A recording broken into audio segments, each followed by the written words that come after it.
You know who loves Izotope? This guy. Everyone here at Ruinous Media can't get enough of Izotope's intuitively designed plugins for audio restoration, mixing, and mastering. This year, make a resolution to yourself to say goodbye to bad audio and hello to super clear, wide, dynamic, clean audio using Izotope RX11 and the new Ozone 12. Master every track's potential with their complete 20-tool suite. Go to izotope.com and use code FRET10 at checkout for 10% off. That's FRET10 at checkout for 10% off. And go to izotope.com. That spelling is izotope.com.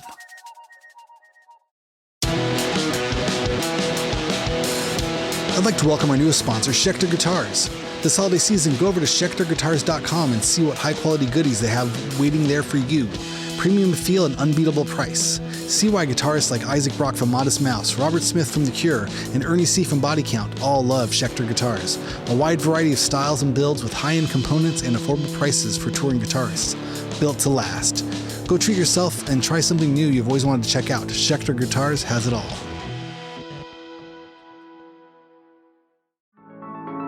Hey, what's happening? Before we jump into the show, I wanted to see if you had any music on a hard drive. You have a band, you have a project, and you want to self-release your own music. Well, there's an easy way to do it. You can go to distrokid.com/VIP/hyphenate and go get your music up on all the streamers. You keep 100% of your royalties, and you can get 30% off by using this code. It's a great, easy way to get your music up on the streamers and share it with your fans, your friends, your family, your mom, your dog, everybody. Everyone wants to hear it. But go to distrokid.com/VIP/hyphenate, HYPHENATE, and send me the link. I want to hear it too. Send your mom the link. Send your dog the link. They all want to hear it too.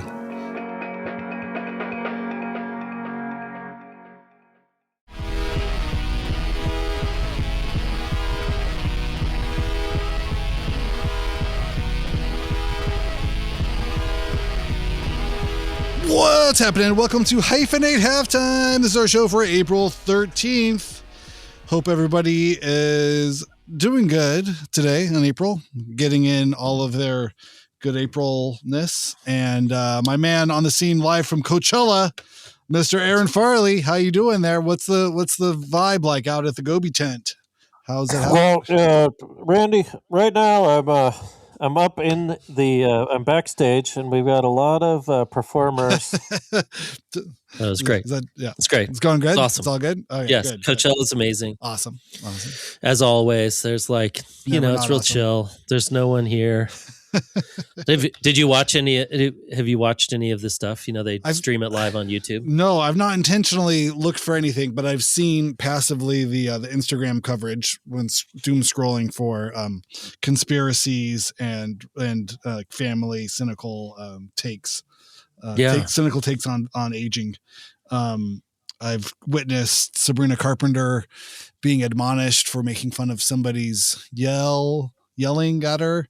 And oh, really? Somebody else. Yeah. What else happened there? I don't know. The Strokes played. Okay. That's about as much as I know. Sabrina Carpenter played and the Strokes played. And then people used to go. Then I see a lot of pictures from people in 2006. Remember what fashion used to look like at Coachella or something? Oh, that's I've funny. seen that. I did see, but yeah, that's it. I did see some people going here's me at Coachella 4 years ago or whatever. Yeah. And I'm like, oh, okay. I guess it's Coachella season. Yeah. I didn't even know until last week. Someone said, Coachella is starting on Friday, and I'm like, what? Why? I'm on the wrong. I'm just on the wrong. I'm on the wrong algorithm. I am not on the Coachella algorithm anymore. Well, that's probably okay for good reason. As we demonstrated with our last week, famous segment that blew up and got tons of attention, Coachella band or 311 lyric or 311 song title, right? 311 song. Yeah. It's taking the world by Coachella storm. band. I've had so many people write in and say they love playing that game at home with their friends. Yeah. It's a great game. We're working with Mattel right now on a board game. This could be people do that now still, right? Oh yeah, board yeah. games? I think so. Card game. It'll be a card game. Yeah, card game. That's it. I watched. I was staying up late because our daughter was out late, so I was waiting for her to get home, and so I was like, "Ooh, let me watch some of these Coachella. Let me see what's on here." And I saw some DJs. Oh, okay. And I was like, nothing like streaming a DJ. David Guetta. Oh yeah, David Guetta. Everyone loves him. And but it seemed like I'm like, well, if you're going to DJ, I feel like you got to go full. Who was it a couple years ago? The old German DJs that had the pyramid and they had like, it was Daft insane. Punk, you mean? Daft Punk. No, they're French. Yeah. Well, yeah, maybe it was Daft Punk. Yes. No, I was thinking of who was the original Kraftwerk? electronics Kraftwerk. Yeah. Right. You go like Kraftwerk, Daft Punk.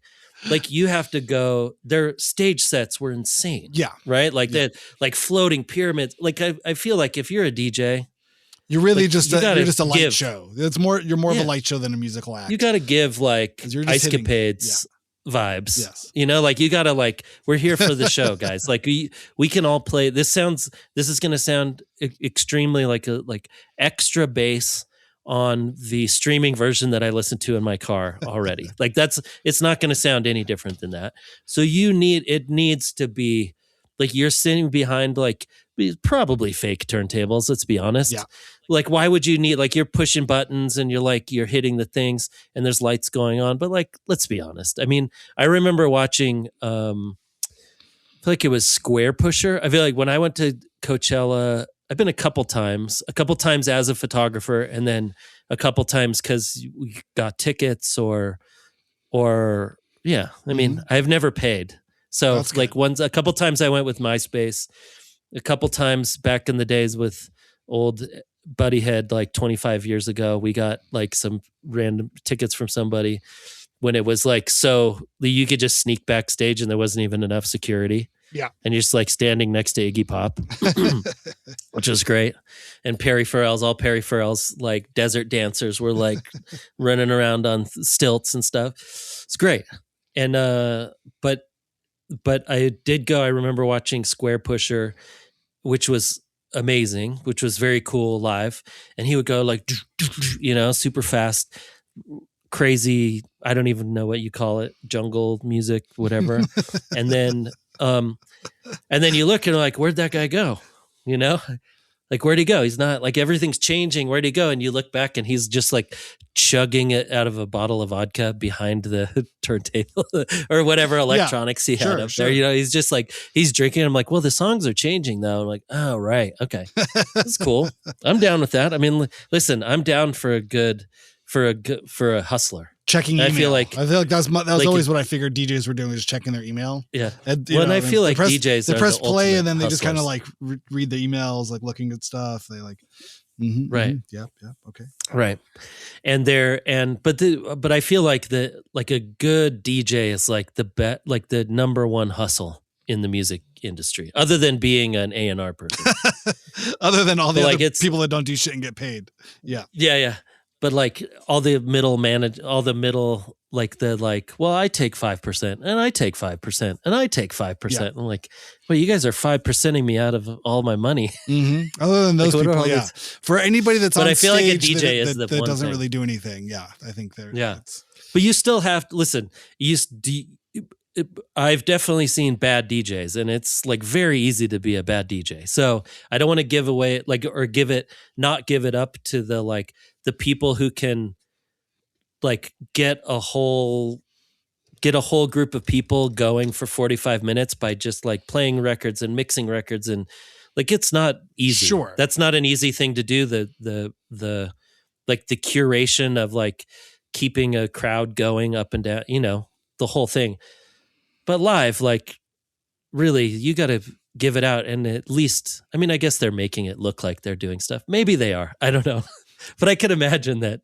Hot take. I mean, I have watched. We're coming in hot. Two dads. Come on, all the DJs. DJing. Is it bullshit? It's kind of bullshit. I mean, I have seen I have seen Z-Trip play in Kuwait once. Okay. What does that mean? No, but I have seen him like Z-Trip like actually do the records and like mix a bunch of stuff together and play Malcolm X themed like anti-war themed music at an army base in Kuwait once for a MySpace live stream, which was pretty amazing.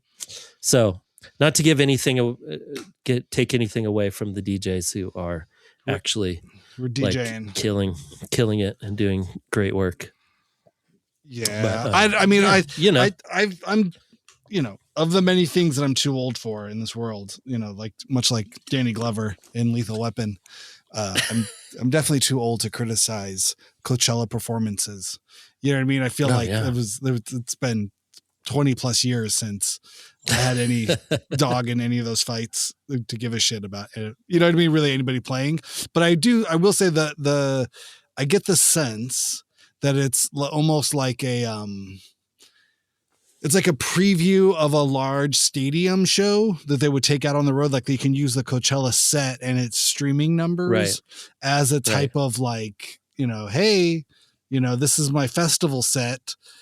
Come, like I'll be doing this in April and then record drop, in June, and then world tour beginning from October through next June, to come see the thing, so especially in these headlining sort of positions, I would imagine someone like Sabrina Carpenter has something coming next or whatever, the Strokes have a new record at some point. So they use this as a way to kind of be like, put all the money into it and, and just, make it a spectacle, almost kind of do your own like Saturday Night Live sort of like sketch or something, it's, you have to have all, whole, and it's entertainment. It's not just the songs, it's what you do in between the songs. You got to bring out a special person. And then you got, it's like almost like a Super Bowl halftime kind of set. No, 100%. Yeah. So it's like, I don't give a shit. I wouldn't care. I wouldn't watch this if you did do all that stuff. I guess, I saw that she brought Will Ferrell out and I was like, is that something worth watching? And I watched 5 seconds of it. I was like, oh God, no. Was he just doing the cowbell or something? No, I think he drove a car. I think she had cars driving around. Again, it's just one of those things that's like, it's outside of my realm of like, I don't know. It's like caring. 2 steps beyond the Mario Brothers movie, where at least I have like young, age appropriate children I can go to those things. And I'm kind of watching it like, I don't think this is real. I don't think this is a movie. Yeah. I don't know what I'm watching. This is I watched weird extended commercial for like 2 hours, or a commercial for things that I don't even know how to buy, but I know. Well, it's definitely interesting because when you watch, when you do watch old performances of, music or music bands, that there was a performance, like most people, I think that it was coming from this, like most musicians got paid for playing live, right? Up until maybe the late 70s, or even like mid to late 70s, when albums really started taking off, and then when CDs. Oh, gotcha. Yeah. Okay. That's where like the CDs and albums really were like a staple of. But most of the time before that, like you had to get people to show up for your shows, and you had to go on tour, and because that's where you made most of your money was on the road.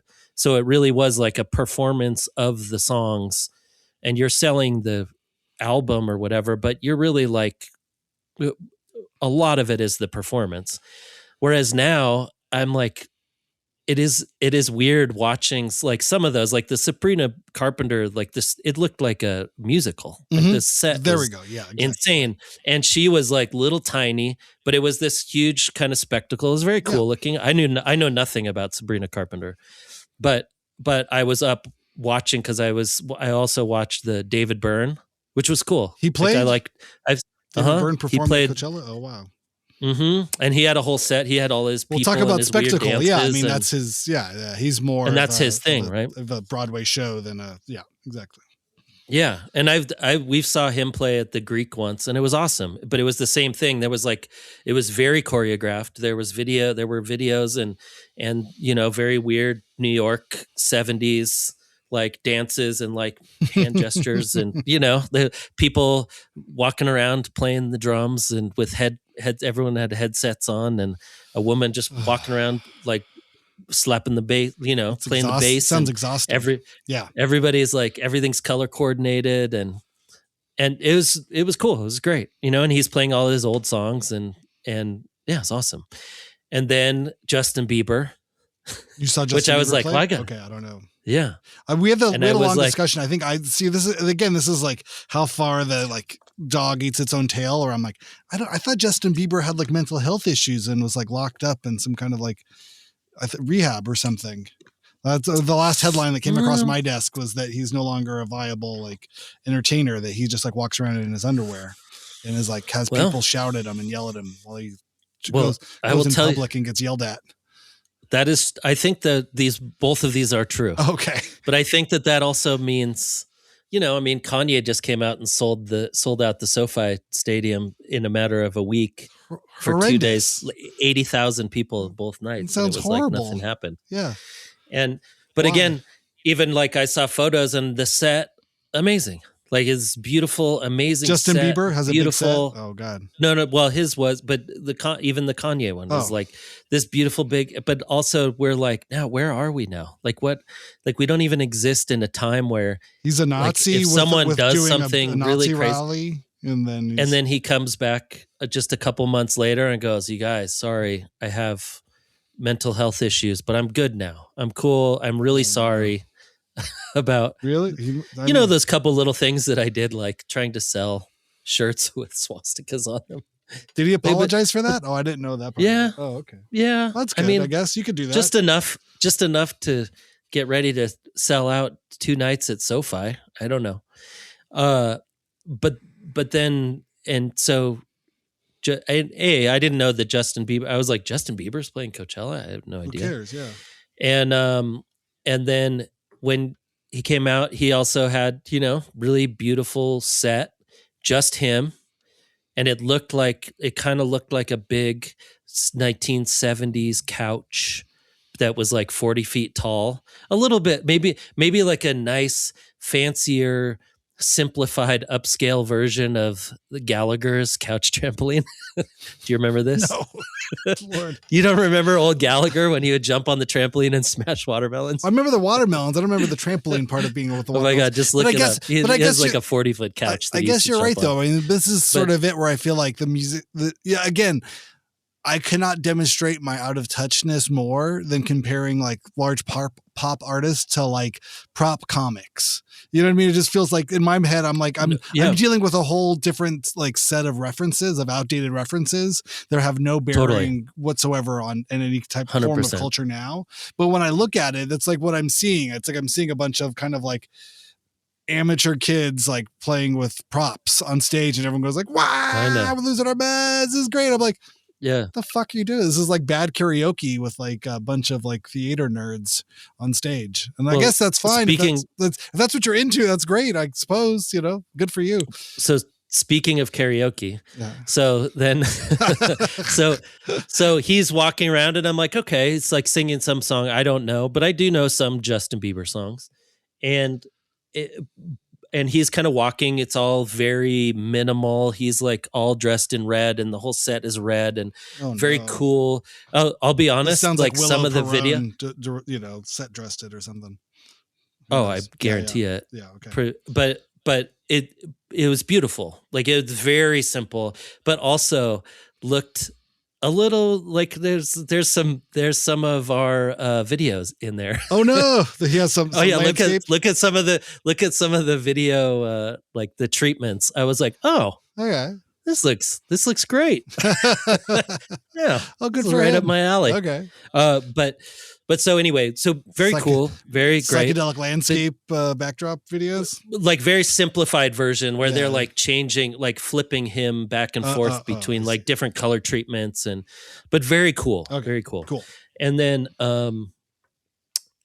he walks over. He's like, I love you, Coachella. Like this is great. Blah. And then he goes over and sits down at a laptop. And I was like, checks his email. I'm going to send an email to Kanye West right now. Just say what's up. No, not joking. So his laptop screen comes up on the computer, and it's just like live chat. He's like streaming live, and it's like people just commenting live chat, like whatever. And he starts taking requests. What do you mean? He went to AOL, song requests. He went to AOL Messenger and just like, "What's up, everybody? I'm performing live at Coachella right now." No, he's live streaming.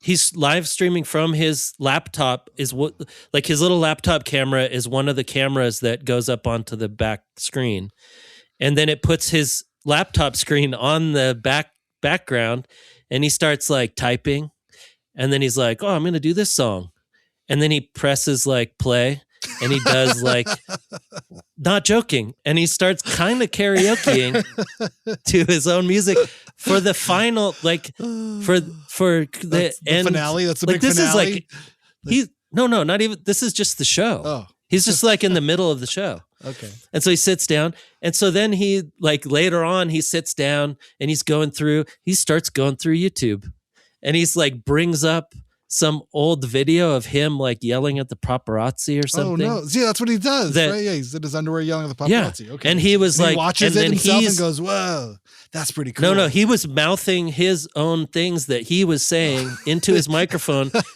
from the video of him yelling at the paparazzis of like, wow, like, I'm a man, I'm like, well, I'm a guy, man, I'm a real person. Like, why are you standing by my car? But he's like mouthing his video, and his video's playing. It was very, I mean, you know, but it really got me going. Like, yeah, no, this is what mental health issues are now entertainment. Like, if you had like somebody having a psychotic breakdown, like on stage, we don't know. Just like, we don't know what entertainment. We don't know what entertainment is anymore. Like, it's not. Wow. No, really, it used to be separate.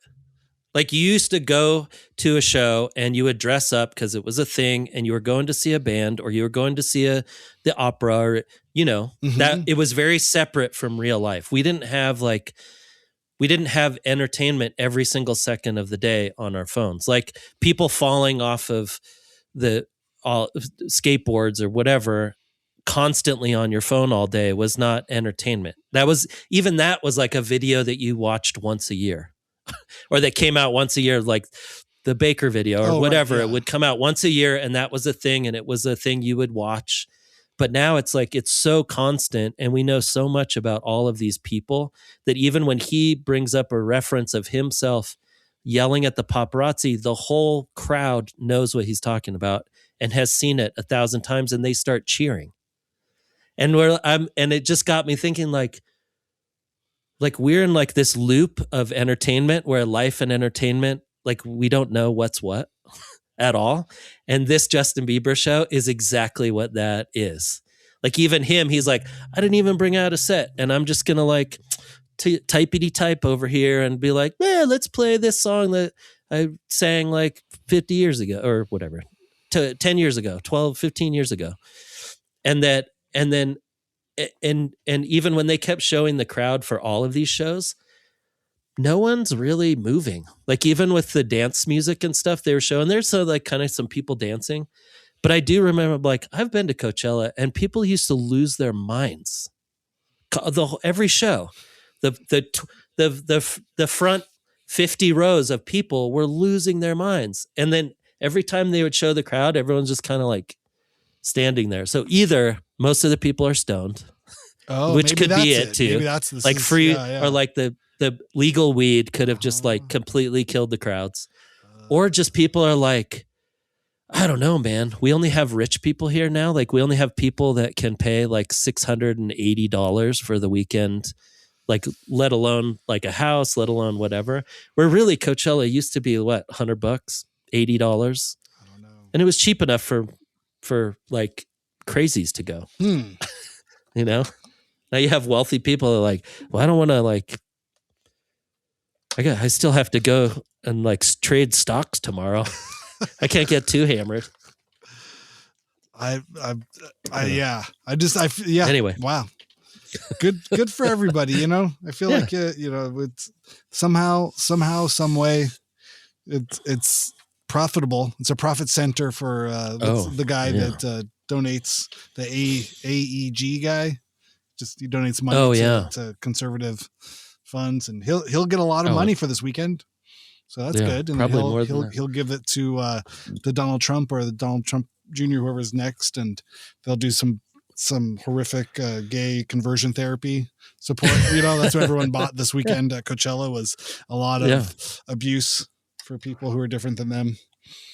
It's just, it's on some the artistic level is a bummer, and then you go up the ladder towards like follow the money. You're like, oh, it's even more of a bummer. It'd be one thing if everybody was just dumb on their own, but to be dumb and put money in shitty pockets. But again, that's kind of just the state of 2026. It's like, well, everything's dumb, and you can't buy anything without making some asshole who's trying to ruin your life richer. You're like, how do I? It's probably what I don't want to participate in any of this stuff, but everything I do end up buying for necessity, or anything I do want to spend money on somehow just makes my life goes back to just making my life worse. Yeah. like I just wanted to buy Oreos. Wait, who owns Oreos? Yeah. BlackRock? Right. Yeah. Someone that also makes missiles. And somehow, and the Oreos are worse, and they taste worse, and they're worse for you. Yeah. And you're like, okay. Fun times. Yeah. Well, congratulations to all the mid-level and lower bands. Yeah. Who got like a very good, it is a great opportunity to play in front of like 10 to 20,000 people. And for them to all scratch their heads. And you know what? It's fine. That's fine. Right. They're like, you're making a couple $1,000 probably, I'm sure. The mid-level bands, the lower bands, you're making a good little festival chunk. Keep going, keep making some music. I don't know. I saw some good bands at Coachella. I've seen I thought one of the best shows I saw was Grinder Man play. Oh, they were fantastic. They were amazing. I've seen a bunch of bands. I saw that Tom York Flea band. What was that band? Tom York and Flea played together for a bit. It's great. It was awesome.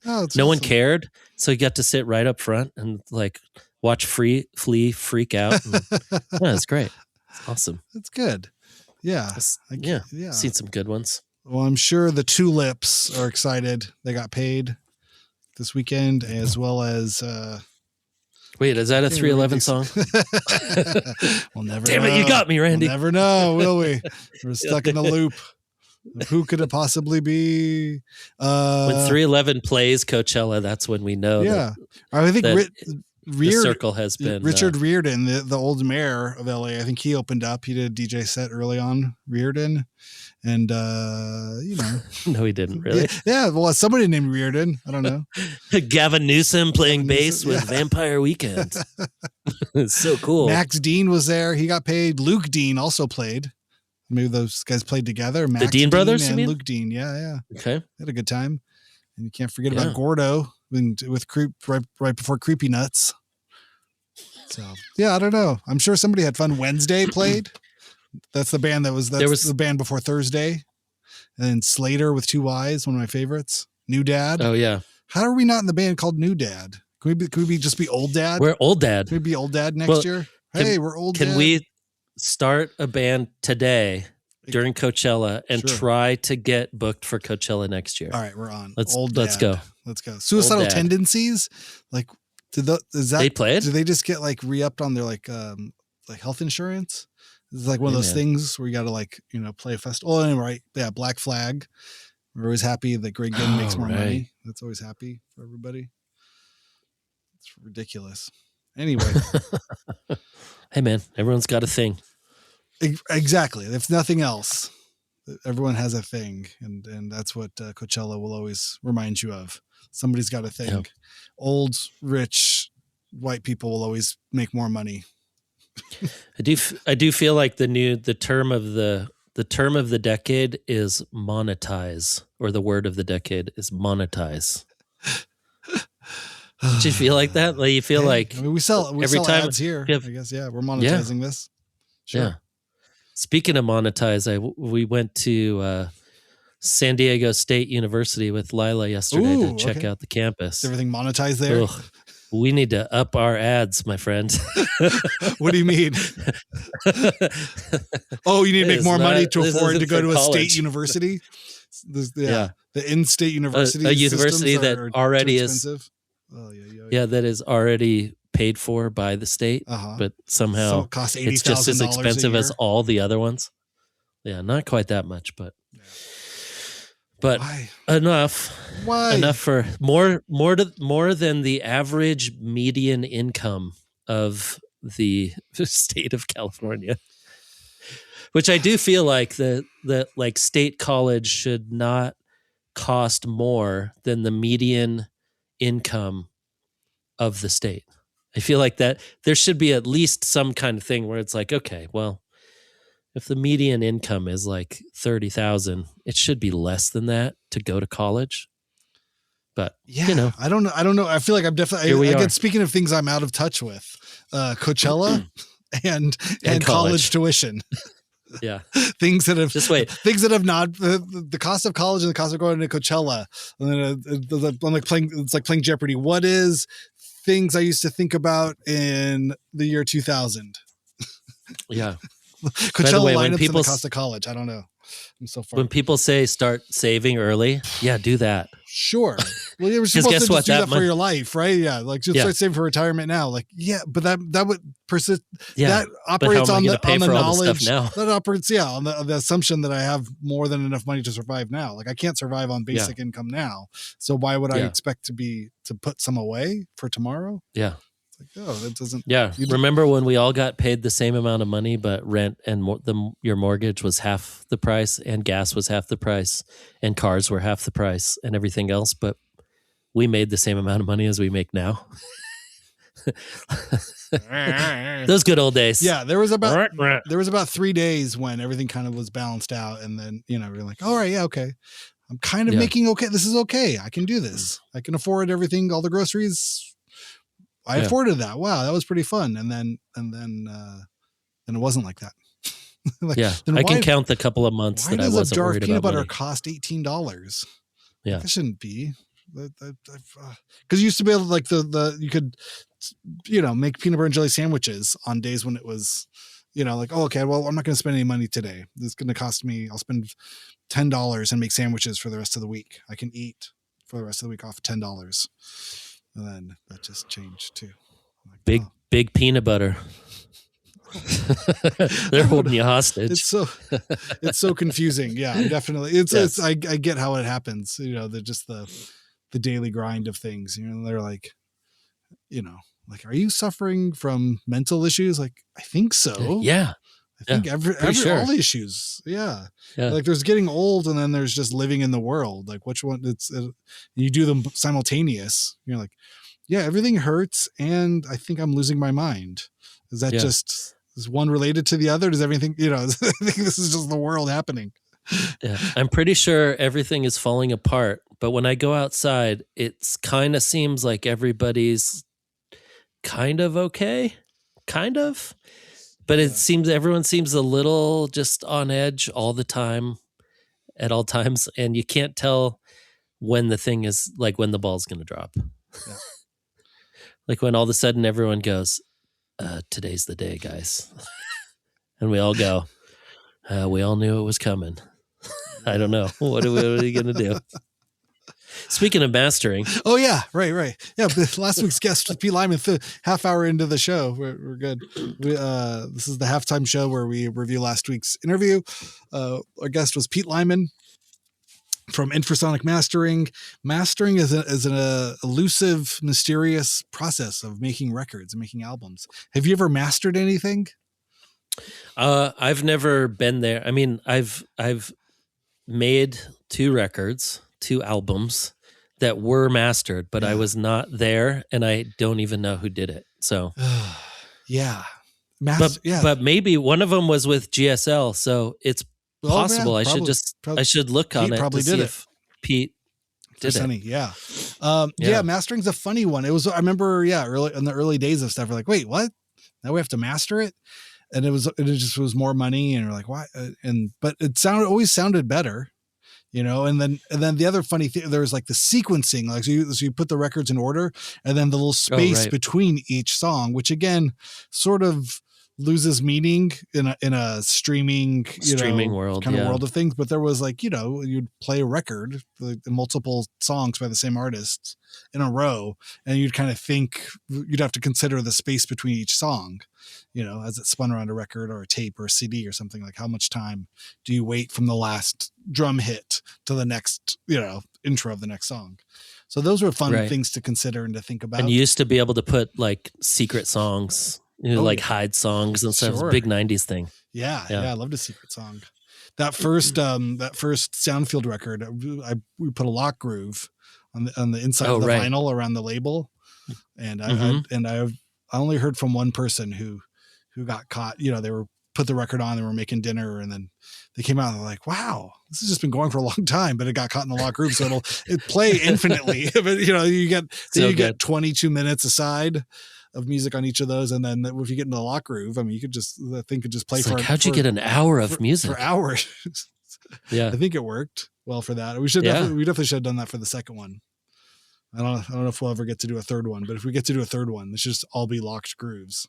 We just have just right in the middle of certain songs, so you're just annoying the audience at that point. You're like, oh my god, I have to keep getting up to. Okay. For 60 years, Heel Sound has provided innovative, professional, quality sound for stage, studio, broadcast, and podcast. Grammy-winning artists and sound engineers worldwide trust Heel microphones for their legendary sound. To find out more about the full line of Heel microphones and products, visit heelsound.com. That's HEILSOUND.com. I'm using a Heel PR40 microphone right now. I mean, it'd be kind of fun. I get it, guys. I get it. Oh, I get it. Can I get one without the lock groove though? I've heard about records where they've cut in like two songs next to each other, so depending which groove you put it into, like there are like two spirals, you know what I mean? And so you can like that's two cool. records going on at the same time on the same side. If that makes sense. There's a weird secret song like in between the middle of the record. The other ones, Oh, that's cool. I like that. Yeah, I love stuff like that. Yeah. I don't know. Yeah, it's interesting. It's a fun. Making records again is all part of that physical sort of media sort of excitement around stuff. Stuff that was Did fun. you ever sit in on any of the mastering sessions? Yeah, I think almost all mastering sessions we did sit in on, which isn't normal, but I think because Pete, we recorded the songs with him, he was like the producer and engineer, and we made it all together. Then we would go just across. So he had at the original Infrasonic Studios in Alhambra. We would, do all the tracking in the live room, mixing in the mix room, and then we just go across the little like courtyard into the mastering suite and then master it there. And I think because again, we were all just so new to it all, I think we were still like mixing, or we were still like, I think we tracked a song in the mastering suite in the mastering group to just add one more thing. I think that was, it was the first song on the second album. We're like, wait, we got one more thing. Can we just do the vocals real quick here? And like, we did it there, set up and then mastered it, like recorded and mastered in the same day. Oh, that's cool. So, I mean, it's very unusual, and I don't think that's a common experience for people, but because we were working, creating the record with the person who mastered it, the whole thing felt very creative in that kind of way, where we had like lived with these songs together as a group and made lots of creative decisions. So the mastering was the last sort of part of that too. So at no point did we ever feel like we really turned the record over until it came out. You know what I mean? There wasn't really like, we're letting go of it, because even Pete would make the lacquers or the stampers. So it's like you from mastering, then you make a lacquer where you cut like a piece of vinyl, like you cut like the record, and then that is used. Then you send that to a plating place where they make the stampers, like the negative of it, kind of like a photo sort of idea. So he would cut the original into a piece of lacquer, which is different than vinyl. It's like softer, and then you could plate those. By plating, you make a stamper, which is the negative, and that's what they use to squish the puck of actual vinyl. So we saw him cut the vinyl or cut the lacquer, and then he'd send that off. And I never saw anything get plated. I don't know how they plate things, but I'm assuming it's some kind of stamping plating thing. And then I went to Unite. Was it United or no? I went to the place in Camarillo. I forget what the places there, and even when we dropped off a record cover, that third record we did for Sub Pop and Object, it was all very DIY to the point of like insanity. But I drove a U-Haul truck up there with all of the covers that we had put together, and I saw them do the thing with the puck and the label, how they put it all on there, and it was cool. So cool. Yeah. it was funny. I like drove up and they're like, okay, just drop the pallets here. And I'm like, oh, I'm like in the band. Can I like come see what you do? Like, what? Like, I was just like the delivery guy. There was like, like, no, this is like our record. Like, I want to like check it out. I'm like, oh, I guess. Okay. Yeah. They're like, fine. Yeah. Put this apron on. I don't know. Don't touch anything. Yeah. It'd be kind of like if like the mailman came in and was like, hey, so like, I like wrote the letter in the mail. Can you like open it in front of me so I can like see you open it and read it? I'm like, this is kind of weird. I don't really have time for this right now. But yeah, that's cool. I mean, it seems like too, mastering is so important because a lot of times you're recording things in different places, and even if you're mixing them in the same place, like so many things, like, well, this we recorded in this studio, and this, and the drums sound a little louder here. They sound, and even when you're mixing every single song differently, that you're probably like your volumes are a little bit different, or you're doing one mix and this one has more treble than this other one has more bass or whatever, and mastering has a lot to do with evening everything out, right? So it also sounds really good as a whole, instead of like, oh, the volume here is 2 dB lower, and then the next song comes in and it's super loud and you have to turn your stereo down and then you have to turn it up. Oh, right. Exactly. Yeah. I mean, that's sort of the original idea. It's almost like color correcting, like for a film or something, you know what I mean? You just kind of want a continual experience from song to song to song to song, as well as sort of a similar frequency response where everything's kind of EQ'd and it sounds uniform, like of a piece, or if there's anything done differently. But that's kind of the general idea, is just make all the songs within the same range, or at least within, normal sort of, thing. It's like it's basically just the last process of putting it all together. You take all the songs, and then you're EQing, you make your final sort of like spool of songs that's the order of the record, EQing and enhancing whatever, making it sound the best that it can sound. But I remember even thinking that like that sequencing thing, and I read something about like Steve Albini saying that like Back in Black was the best like sequenced album, and like the best like space in between the songs. And I remember when we did our first record, like listening to that record, and it's like, and the idea is sort of there's a rhythm, right? There's a BPM to each song, dun, 1, 2, 3, you count it out, and then dun, 2, 3, 4, 1, 2, 3, 4, boom. The next song will come in, like you do a 2 count, 2 bar count or a 4 bar count, or, but you sort of like are counting, even though the song is stopped, you sort of, stay within that. Like more or less, if you like listen to a record and sort of feel the pacing of how long before the next song starts, it feels like the dumbest thing in the world. But once it becomes a decision that you can make, you're like, oh, wait a second, how long do we put between each song?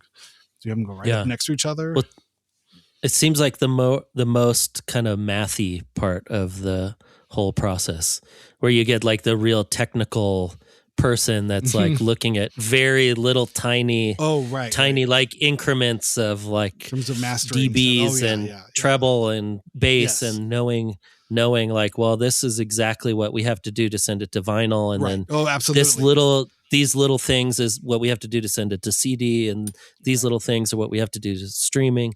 I mean, it's very much like sitting in with a printer when you're printing a book or printing photos or something. It's like all this stuff that I'm like, yeah, it looks fine, and it's like, well, okay, hold on, which machine are we using here? Because if we print it on this paper with this machine with this, we have to take the contrast down like 0.05 to get the blacks to be black, to look for in the shadows. And I'm like, I don't know, I didn't even notice that shadow. Like I didn't even see that one there. But no, you're right. I'm like, well, to get these yellows, this printer uses a little bit more of like an orange matrix to the whole thing, so we have to take a little bit of blue out. And you're like, thank God for those people. Because if not, like you said, it's like something that you would never hear until you hear it. Right. Like you would never know until you go, well, listen to this one and this one. And you go, oh, that does sound muddy. And then you listen to the old mixes and you're like, oh my God, these sound horrible. Like the cowbell is so high, like Will Ferrell is like jumping around. But it is like those people, like you don't know until someone tells you. And you're like, oh wow, yeah, right. My ears are not tuned for that. Yeah. Yeah. And again, it's also relative, like anything creative. It's like whatever the intention of the artist is. But then there's things that are just obviously like, you go see a movie and you're like, the whole thing's dark. Like I can't see anybody's face. Like maybe the projector bulb is wrong. So you're like, no, maybe that was or maybe that's the choice they made. Like, I think you normally, most movies that are commercially, distributed have some level of lightness to them, or even like the volume of people talking. You know what I mean? I think this has been a big thing, especially on the streamers and different things. It's like, they're mixed so strangely between the sound music and the thing. You're just like, I can't, when it doesn't work. Like that's sort of the general sort of rule of thumb for anything on the technical side of anything creative is it works when you don't notice it. Like whether that's editing, mixing, sound, all of those things. Like when you don't notice it, it's working. When you do notice it, that's when you know it's bad. If you want to know what bad mastering sounds like, it's when it sounds bad. When the whole record, you're like, this doesn't sound good. You don't know why, but it's not good. Or, same with movies or anything else. It's like, if it just feels weird or doesn't look good or just doesn't sound good, then it's not good. Like when it takes you out of the movie or when it takes you out of the album, you're like, oh my God, what was it? There's some Metallica album that the snare drum is super loud. I don't remember which it was. I think so. Yeah. And you don't really notice it until someone points it out, or until you just hear it one time and you go, ooh, that was weird. And then you go back and you go, oh my God, the whole thing, it sounds like a really loud tin can. Yeah. Yeah. Oh, it's horrible. Well, yeah. And Metallica is great for that kind of thing. Cause I think, they're obviously one of the most popular bands in the world and everyone knows it's an easy reference to make, but and I think they also weren't afraid to take swings, if that's putting it politely. Right. they would do things like that. Injustice for All, like they turned the bass down so you couldn't hear it because it was the new guy in the bass. I just saw an Instagram reel about that there is actually a balanced mix of that record where you can hear the bass, but it was all taken from the Guitar Hero and Band Hero. What were those? You remember those games? Oh my God, really? Because they needed a bass track, I guess, where you play it as a whole band. They had a version of that where you're not just playing guitar, you're playing with the band. So there's a bass track that you had to be able to hear in order for the person to play it. So somebody took the tracks from that, which I think were based on some version of whatever the masters of those records are. And and they remixed the album using those stems from Band Hero and actually made a mix that's of amazing. the record. How does it sound? I don't know. I mean, again, I don't give a shit about Metallica. They were never my band. You know what I mean? I think I've learned to tolerate them, if not enjoy elements of what they do later in life. But I could never really. They were never my thing. I don't know. They felt like by the time I came of age, of post Nirvana world, it just felt like Metallica was still the joke. And be like, no, but they were cool. It's like, no, they toured with Guns N' Roses and Nirvana didn't want to play with them. And so I don't really have I don't have them ever as an underdog. You don't have the old Metallica in my head. Metal up your ass Metallica. No. They're playing in front of like 5 million people in Russia. In that music video. So like, that's where I first saw them. And like anybody trying to go, yeah, these guys were cool. I'm like, I don't think so. I think they got big mutton chops and their hair blowing in the wind and they're playing to 5 million Russian people. That's not. You don't remember when they were called Alcoholica? No, I had no experience with that band. So good for them for being whatever, but I will listen to them now and you get, the drums, even for metal drums, it's just like, the fuck is this?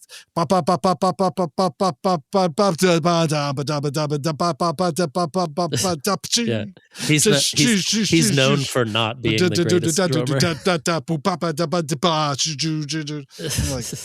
Okay, that's it. Those are all choices. Those were choices to put all the shit in there. But I just don't know how they I saw the Black Album tour. Oh, was it good? It was good. That's great. Yeah, sure. I mean, I was 18. It was the first time I'd traveled outside of this. went to Pullman to the big basketball stadium or whatever. Did he have an acoustic guitar on a stage so that he could like still have the electric guitar around him and then walk up and play an acoustic for the intro of a song? Probably for and one. Then play the Yeah, for one or for what's the other one? Does Sanitarium start that way too? I don't remember. Well, Kirk Hammett. Yeah, I like Kirk Hammett. But just having an acoustic guitar on a stand that you walk up to and put your arms around, and then go back to your electric guitar. I'm sure. I technically understand it, but again, how uncool is that? Yeah, I mean, it's very. It just feels like there's levels of. But it was the first one they played in the round, so they had the circle stage in the middle, which I feel like at that point tickets. Was a very like wow. Yeah. Okay, yes, you could sell more tickets for sure, and then, but the main thing I remember it was great, but then 2 rows in front of us, or maybe 1 row. There was a really, really drunk kid that in between every single song would just like Metallica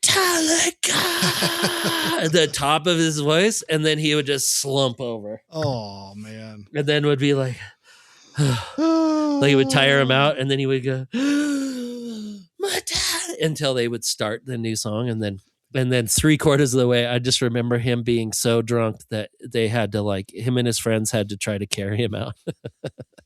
Yeah, it was great. That was fun.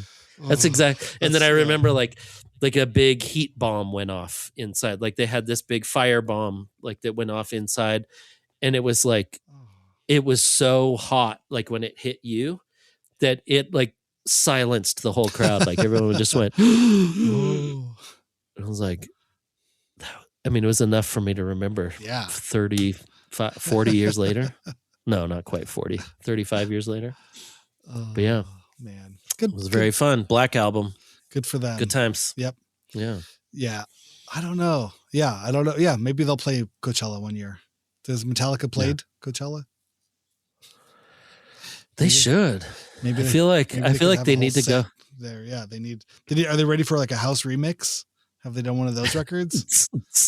Yeah, right. Maybe they could team up with Diplo and make a hopefully Metallica, Diplo Bieber Metallica remix. There you go. Right? Yeah. How far away are we from that happening? And it's just Metallica. James Hetfield checks his email on stage.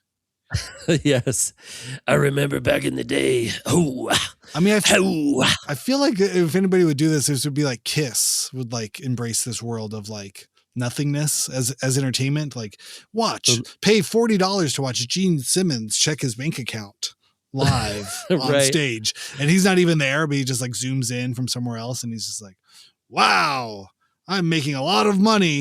And everyone's like, yeah, this is great. Inside one of his own coffins. Yeah. A Kiss coffin. Yeah. You could pay for the live stream of watching his body decompose inside the coffin. Oh my God. For $20 a month, you can watch Gene Simmons' body rot under the ground. It is kind of interesting that they haven't gotten in on getting some weird house remixes of some of those old Kiss songs, because they were just party songs. You could definitely see just a BPM or a beat, a house beat behind some of those songs. Yeah, I was made for loving you. Do do do do do do do do do do. I just don't think they'd want to share tonight. You're right. I want to give it. They all would want you. everything. Yeah. Who's this Diplo guy? They wouldn't. I think they would need somehow 120% of all profits from that song. Yeah, right. So then there's no real financial incentive for anybody to collaborate with them. But I guess I'd rather put out some Gene Simmons cooking gloves. Sure, exactly. Make more money. Right, yeah. They got a tongue that comes out and that grabs the pots for you. Yeah. I don't know who the next person is that would embrace that. But I feel like what was it? Dua Lipa had an Elton John song that was a cover that featured him, and it was a remix, but it was also just his song that she was singing. It was just the song, right? Yeah. So I feel like that's the kind of the in between sort of world of Elton John's got to get paid. This publishing company has to get paid. I think maybe that's more of the case of it. That somehow probably whoever doesn't want to split that. Yeah. Whatever the Kiss arrangements are on the back end, there's no incentive because they don't have a roster of other people that was publishing that they own that they could package together and double dip on both sides of it. That's where you sort of see those collaborations happen between, people who are on the same, who's publishing or owned by the same company. Right. So I'd have to look into it and see. Double dip in publishing. I'm surprised. Yeah, I'm surprised. I wonder, does Gene Simmons have a shady publishing company? Oh, probably. I'm sure. Yeah. You never hear about it though. Gene Simmons Publishing Company. Oh yeah. Huh. All right. I'll go down this. I'll report back next week for next week. The Gene Simmons Publishing Empire. Hold on to your seats, everybody. Coming in till next week. Soon, the news. We will know more about Gene Simmons and his publishing company. Yeah. Oh my gosh. I enjoyed hearing everything about all of the mixing and mastering and all the studio stuff. I love all the nerdy. I love all the microphone talk. I love all the tech. I love tech talk. It was like, I feel like I've brought this up before, but I do like, it's like Car Guys. Like I used to love that show. Oh yeah. I know nothing. We've talked about this multiple times. I know nothing about cars, zero. And I could hear someone talk about like taking apart a carburetor and like flushing out the engine and whatever. Like, I just love that kind of technical side of things. I feel like it's relaxing. It puts me in a state of relaxation. So I'm like, well, at least someone else is dealing with that. I don't want to deal with it. I do like hearing about it though. It's like good watching to know somebody put together a puzzle or something, But it was cool. I love hearing this side because I do feel like with all of these industries, with the art, with everything, like the back side of the industry or the underbelly of the industry or whatever you don't see front facing with the bands and everything, the videos and stuff. When you hear about how kind of difficult it is to just exist in these creative worlds, and then also how many people it actually takes to really get these things done at a high enough level where it's not just like some person making a record in their bedroom or whatever, that you're like, no, you actually need all of these kind of scientists that know all these really specific, like pinpointed things that they are the best at. They're like one of the best at doing this one little thing, and it needs to go through that person, and then it also needs to go through this other person. And when you hear about all of these people, you're like, oh, no wonder it's so hard to make a really good record. Like, there's so many people involved, and there's so much money involved, and there's so much time involved, and you have to be lucky, and you have to, you have to be in the right place at the right time to meet the right person to put those people together, and you have to have the right kind of personality that vibes with all these other people, and so I love hearing the kind of behind the scenes of even how Pete like kind of moved into country. Oh yeah. Which is like a very weird, which you wouldn't think, but then the Shooter Jennings stuff and the what's his name? The Chris guy Stapleton, Sturgill Simpson, and Jason Isbell, and all these people, or Chris Stapleton, and like all of those type of people, and you're like, oh yeah, it is kind of America. It's like Americana, but you have like the country twinge, whatever you call that. Like, it's like there's the difference between Americana and country is just like how you voice the words, how much twang you got in your voice, and how many times you sing about your truck and beer. it's like it's very different. And I've had to go through this with Lila because a lot of the kids up here listen to country, and so Lila will be like, oh, I love this song, and I don't want to say I'm anti-country, but I have some I because I'm not anti-country, but I do feel like as like a thing of like, okay, I'm going to be a country artist. What do I have to do? It doesn't vibe. Like, I just don't have the, like, whenever I hear the, like the beer and the trucks and the out at 2 a.m. with my friends, and I just I don't believe it, whatever. It just doesn't seem like I can kind of believe the kind of emo Americana for some reason. That seems a little bit more emotional and kind of whatever. But the country seems a little bit like canned for me. But then she's like, well, what about this? And she had some, I don't know, some kid. And I'm like, this is Americana. And she's like, no, this is country. And I'm like, Maybe. So we had to go back and forth. She's like, well, what makes it this? What makes it that? And I'm like, honestly, I don't know. Hold on, let's listen to this, and then let's listen to that other guy. And I'm like, well, banjos, that's a big thing. Americana does not usually have banjos. Or a fiddle. Oh. It doesn't have a fiddle. Americana is usually only guitars. Americana is a rock band that slowed down and started listening to Neil Young, I feel like. That's what Americana is. Or like some kids that grew up punk and then were like started listening to the Eagles. You know? I don't know. What do you think? Yeah, modern country is a head scratcher. It all just feels like racist music. It's just like, this is like hip hop, but racist. It's for like the other half of the country. The hip hop thing. Yeah. You know, it's just, that's like, whenever I've heard anything and it's like, oh, this is like the big country pop song. I'm like, it just feels like, it's like all feels dog whistly to me. You know what I mean? It's just like, I don't know.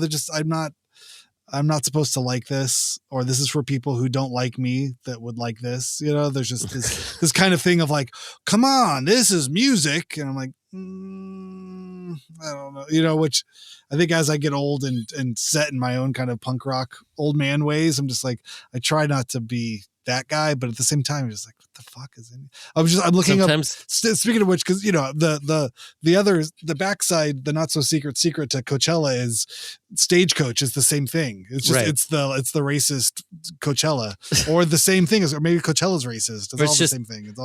It's you know, there used to be this idea that there was some separation, you know, between whatever rock music and country music, but now, I'm looking at 3 different lineups. Are you ready for this?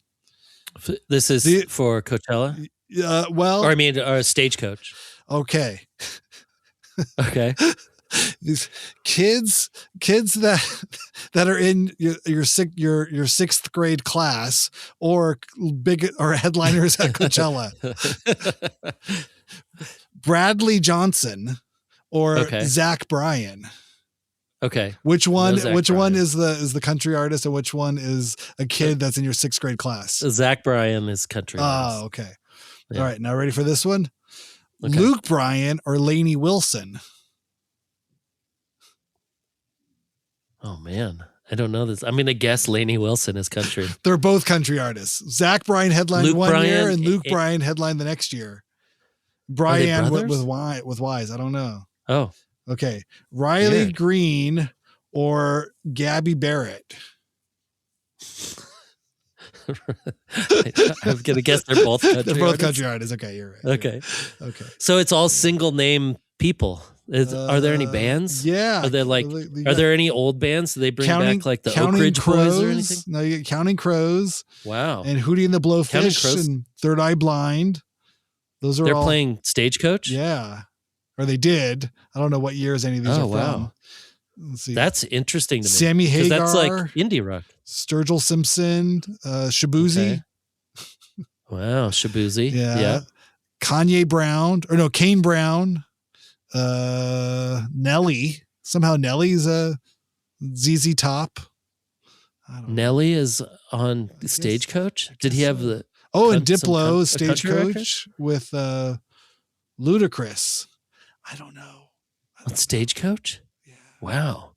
So maybe they are like trying to do the hip hop / country. Because you are right that a lot of those records started to sound like hip hop, but so they use this hip hop idea. Yeah. But they're like, instead of talking about the streets, we're going to talk about the rural. We're going to talk about the country.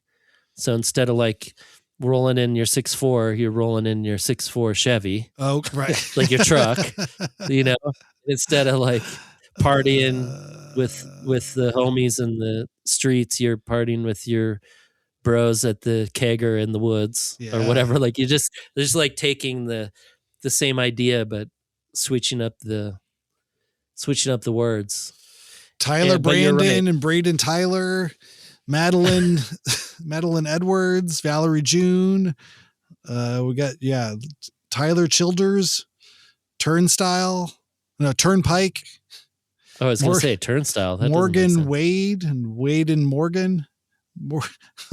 No, Nico Moon. Wow. Morgan. Wow. Okay. Yeah. So it's all, but that's interesting though, that it's all like single people. It's not like Mackenzie bands. Carpenter. Yeah, you don't know country bands. Yeah. Jackson Dean. Wow. But I have to say, living in more of a rural area, definitely living you know in a all these rural names. area. Marty Stewart. Okay. I know some of them, but then also even in Beaumont, like sure, that country. I mean, it's just huge, but it's also just huge with everyone. So it's like, you know, our school is like 50% Hispanic, and okay, but they all a lot of those kids they listen to Tommy James and the Shondells, country and rap, Colby Acuff, and Insane Clown Posse. Oh, that's what I heard about Kiss. Kiss is the boomer Insane Clown Posse. Yes, I saw that too, which totally makes sense. Yeah. Oh, I figured out about Kiss here. Then we should wrap it up. But I guess Kiss sold their catalog, brand names, and IP to Swedish company Pop House Entertainment Group. They're worth over $300 million. Wow. So so maybe we'll see more things now. They don't own or control any of their IP anymore. I mean, we can only hope. Swedish Pop House will try to get Taylor McBraden to do a mashup with them. It's definitely what I need is more Kiss in my life. Yeah. Brandon Sandersons are going to do the Kiss disco pop check your email set list from the bunker live in Get up, everybody leave your seats. So get down. Maybe we could do a country disco house country remix Kiss of Kiss. There we go. Right, we haven't seen that. Oh my god! How about a whole band just country Kiss? That sounds good. I feel like that would work. Any of those pop songs. Was made for loving you, baby. I want to give it all to you. I want to rock and roll all night. Hey, party every day. Ow! Wow, why do we not do this? We're sitting on $1 million idea right here. Country Kiss. Maybe this is how we get into Coachella next year. Okay, old dads. Old dads is the garage pop drum machine band. We have a drum machine and we just play garage music and sing through like a bullhorn. That's Old Dad. But I feel like it should only be called Old Dad. Old Dad. Okay. Just one singular. Old Dad, Chop Dunk. Yeah, Old Dad. Can we just be Chop Dunk? Could just be Chop Dunk the band? Yeah, we'll open up for Chop Dunk. Okay. Yeah, Old Dad will open up for Chop Dunk. And then the Stagecoach play will be Country Kiss. We'll just stay out there for a whole month. Oh my God. Perfect. Okay. I'll get working on this right now. So I'm going to program this all into that AI music thing. And then we'll just claim publishing rights for all of it. And we'll just pretend to play it, just like all the DJs. Yeah. I mean, not all of them. Not all of them. No. Yeah. Just all the ones that are popular. You know who they you know the ones that are profitable. You know who you are. Yeah. Perfect. You know who you are. Perfect. We did it. All right. Well, everybody have a good week. The party continues on Thursday. More interviews. And write in. Let us know what you're up to. Where do we got? Hyphenate halftime@gmail.com, at Aaron Farley on Instagram, at Randy S. Randall. Oh, I sent you my obituary list, but we could cover that next week. There's some more good obituaries. It's kind of depressing.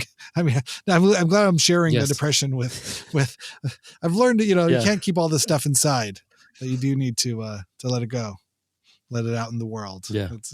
Give it light and there'll be less darkness in your life. So this is true. Yeah. I'll share my obituaries obsession. I've had this other thing that tell me, I'll save this right to the end, but tell me if this is a problem I should be concerned about. I sing everything in the Teenage Mutant Ninja Turtles theme song, or does a Heroes in a Half Shell. That little part, Turtle Power. It's become like a vocal like tick with me, or like a musical tick, that if we're in the kitchen making food, that it's like, can you get the kids some cereal? Get the kids cereal. I'll like repeat it back in my head, like so, like oh, don't forget the water bottle. Don't forget the water bottle. Dun, dun, dun, dun, dun, dun. Everything replays back in my head. It's really sticky, and I keep doing it all the time. And Shan's now just looking at me like, you really have to stop. This has become some kind of problem that I have. It's a problem that I have. There's like, you just can repeat it back. If you just put everything in that format, it's really most things fit. See everybody next week.